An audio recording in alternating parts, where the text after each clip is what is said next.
In this life, they caged you for what you forged. You were divine, a god of creation. Both truths still live within you. So, happy Spooktober that we are now nearly halfway through. It's the 14th, so almost there, almost to the wonderful day of Halloween. We've got these spooky times happening. And we have a game here that is technically a horror game, but it is also a 72-hour creation for a game jam that is for 72-hour creation. So this is done in 72 hours, which you have to admit is quite impressive. I'm just going to play a little bit of gameplay after that rather good opening and intro, and then give a little bit of critique to it. No, not too much. I mean, it always feels quite unfair critiquing 72-hour game jam games, because obviously there are a lot of slips and sacrifices that need to be made to get the work done in a playable and hopefully fun way. So yeah, we have the storyline is that we've woken up. We can't really remember what's going on in this cell. This ghost has told us that we were a god of creation, and they've caged us for some reason. And also for some reason, very conveniently, we have been given an anvil and a hammer, presumably a mystical forging hammer, because we have no fire or flames or any of the other things that you need to forge stuff, molds and that. But we can pick up our mystical hammer. It is the Hammer of Destiny, forged from an era long gone, now suddenly reunited with its owner, and we can attack with it and throw with it. So we can attack and we can throw. Can we break the thing? Yeah. So we can hit cracks on the wall like that. Normally I run up to them and hit them, but I wanted to see if throwing it would work, and it does. And the cracks break away, and we find resources behind them, which is an interesting way to hide resources in the map, but I can see it as a mechanism considering the timeline for this game. It's a bar of pure gold. We can forge something with this. Fortunately, what we can forge with it is, if we go to our anvil, we can forge a cell key. So apparently a golden key will open the cell that we are in. Let's just forge that, and we go bang bang. And now we have in our inventory the golden key. It just said the golden key. Other things we can also forge are a bronze key, a silver key, a soul bottle, which is infused into weapons. I'm not sure what that does or how that works.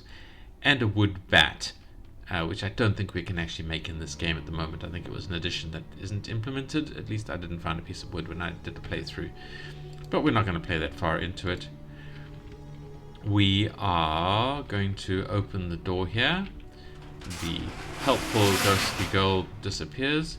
We have some lovely lighting. Talking of which, I'm going to make it just a step darker, just to add to the spookiness element. And these are our enemies, but we can hit them from afar by flinging a hammer at them, except he's behind the things. Oh, that's not good. Wow, we hit him twice. I've never managed to do that before. Then he does that where he becomes immune for a moment, but then we can keep smacking him. The music changes because things are a bit more dramatic. And there is another enemy here that we can fling our hammer at. He's out of range. Still out of range. Still out of range. There we go. We whacked him. Hit him one more time. Let's run up and he's going to come for us. And we smacked him. Oh, and we got a bit of soul. So we can pick up the soul. It's a mysterious soul. It feels powerful, yet at oddly calming and at peace. A little bit of a typo there, but that's fine. And we can run, and we realize that we need to get through this way. And there's more things, but we also see this crack in the wall. We smack it, and it breaks. And we find a bronze ingot. Less valuable than gold, but still useful. Actually, probably more useful than gold, because I think bronze is a harder metal, a stronger, tougher metal. So let's beat up this guy, who's going to go immune for a moment. Oh, he's still immune. It's bugged out. So there are quite a few bugs in this thing. He's not supposed to be immune there, but he will attempt to charge us just now and then undo his immunity. There we go. Alright, now we can smack him. Oh, we get another soul for it. That's nice. I don't know if we actually have 2 souls. Can we use one? Let's smack this guy. Oh, he's got him in. And we get him. And we have a gate here that requires a bronze key, but fortunately we picked up some bronze. So we can go here, forge something. Let's make the bronze key. A shiny bronze key. This should help unlock, not the cell door, but the cavern door that we found. Cavern dungeon door that we found. And we can also forge ourselves a soul bottle, which just shows us our hammer. And so now we have it. We've also seemed to have lost a soul because we've picked up 2 but only made one soul thing. Can we do another? No, running missing resources. So there are kind of sparkles around our hammer. I don't know, maybe it did use 2 souls. I don't know if our hammer's been charged up or made stronger. But yeah, so now we've got the thing. We can open this door. Oh, he's gone weird. He's trying to blast us. And we got him. We picked up another soul with its typo. And that's it. That is all the gameplay I'm going to show you. Okay, well, I'm going to get one more spooky ghost. And then we're going to talk about critique and things like that. Because that's what we do around here. Even though it is just a little game jam game, it is kind of the thing that we do. So if you are here just for the gameplay, thank you for watching. Don't forget to like, comment and subscribe, because that helps the channel and me in engagement, and I really want to hear you guys. So just comment, just tell me things. Tell me what you want me to show more of. Tell me what you want me to show less of. Tell me what you had for breakfast. I don't care, just talk to me. And subscriptions, and it helps you guys, because if you engage with videos, YouTube goes, oh, he likes these videos, he's engaged with them, and we'll hopefully show you more gameplay videos. And I'm assuming you like gameplay videos because you are here watching a gameplay video. So yeah, thank you, and I appreciate it, and I hope to see you in the next video.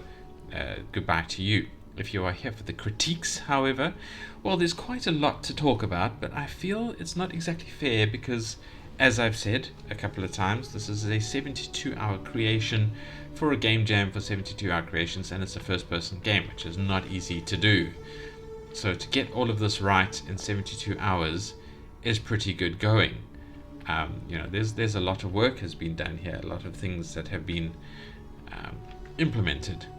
So what I'm going to do is I'm going to critique this kind of with the idea that this is in fact going to be worked on after the game jam, going to be continued, and these are suggestions I have for things that need to be worked on. I'll try and give an idea of the priority, but for post game jam usefulness. So as it is for a game jam offering, I think this is pretty damn good. It's fun to play. It largely works as well as it works. It is enjoyable. There's a few bugs here and there that could do with some fixing, but I don't know if he's got any time to do that. I think the game jam's already in its voting phase. It's finished its submissions phase, but yeah, it's good. It's an enjoyable game that I think is a very good entry for a game jam. So we are now critiquing it for suggestions that I would make for after the game jam.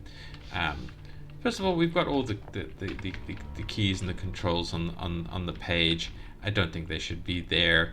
I mean, it's nice to act as a sort of a bit of a tutorial, to actually just have all the controls on the page, but that's not really a tutorial for people who don't know how to play games. And for web browser games, you should always assume that the player is an idiot who doesn't know how to play a game at all and is dumb about it.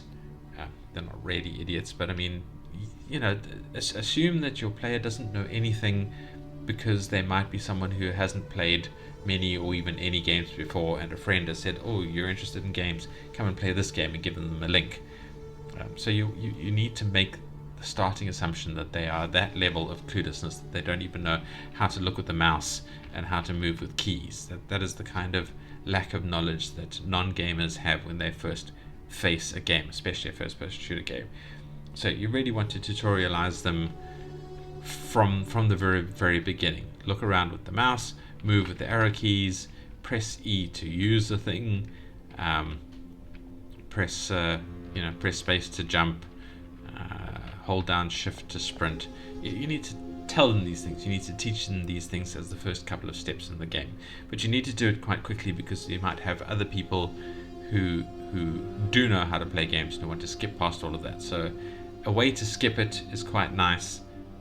Maybe take them through a sort of a separate side dungeon that doesn't really give them any benefits, or might do, I suppose. It's nice to give new players a little bit of a benefit, but they can skip that quite easily if they know what they're doing and just go the other way.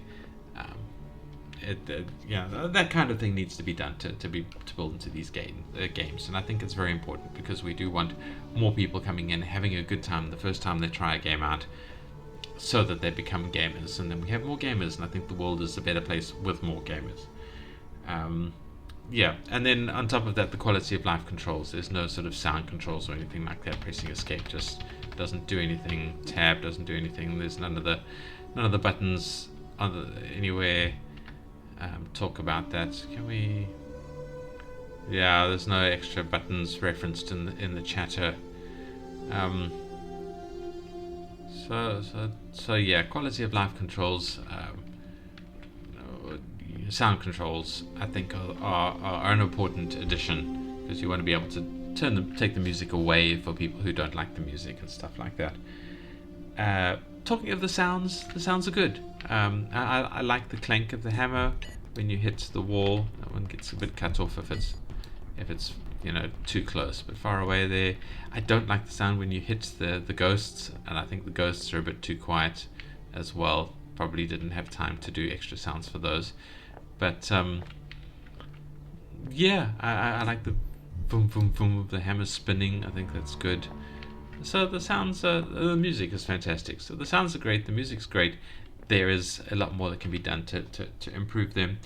Artwork, same kind of thing. I mean, I like the maps. I like the way the space looks as a sort of a starting point. It does need to be spookied up a lot more and given more weathering and the looks of use. It's sort of darkened a bit more in places and lightened a bit more in places and all of that kind of stuff. It needs to be made a lot spookier. But for a 72-hour game jam, I think this is really, really impressive work with the lighting and the layouts and stuff like that. I'm hoping for your sake that the engine did a lot of the heavy lifting there, because otherwise this is very, very impressive work indeed. But for post game jam, this needs to look a lot worse. And obviously the biggest thing that I would love to see work on are the bad guys. I think they are not creepy, spooky at all. I think they're kind of goofy, and I don't think this game meant for them to look goofy, but they do. They're a floating sheet with a big bloody smiley mouth on it. It's like, what the hell is that? No, not good. They work as an enemy for the within the context of a game jam, but not to take this more seriously afterwards. The hammer looks really nice. I don't know why the handle is, or the hilt. I think it's a handle if it's a hammer. It's a hilt if it's like a sword or something. The handle's all sort of covered with blood and dripping and stuff like that. It's probably supposed to be relevant to the history that I'm assuming the game dev has in mind for who we are. Why we're here, why we're able to own and use this mystical hammer, all of that kind of stuff. I love a lot more lore, but I was going to talk about that, the immersion element. But yeah, no, it looks good. I'm sure there's storylines behind a lot of the graphics and a lot of the ideas, and I would like to see more of that. But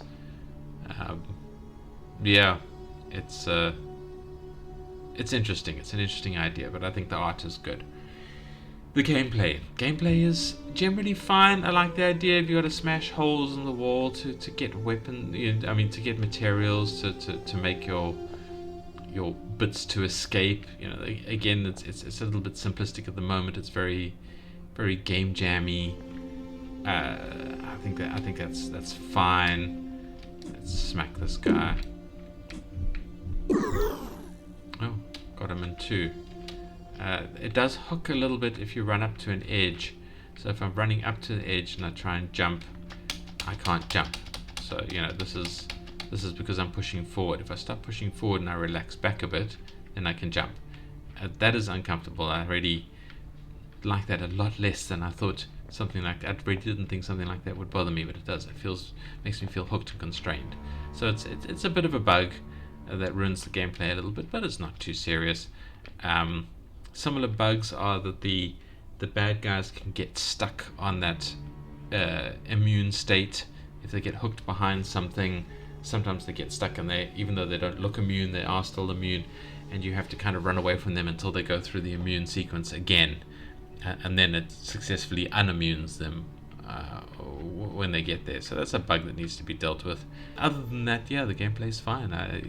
The movement is smooth, the running is smooth, the combat is not too bad. Sounds are a bit glitchy, but in an acceptable way. Oh, there's some glitching textures there, but I think that's not too serious.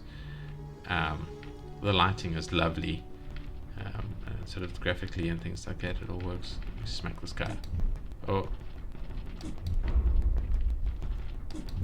You see now he's stuck in immune. He got his immune sequence was interrupted, and now he's stuck. So I need to wait for him to do the immune thing again. Come on, dude. Let's go for it. Do the immune thing. There we go. Now I can start entering him. So that's a bit of a bug. Oh, got a soul. Yeah. So I mean, in terms of gameplay, that's bugs aside, that's absolutely fine. That helps us. The bad guys are protecting things. Is there nothing in here? Do I have to get this guy? Ow.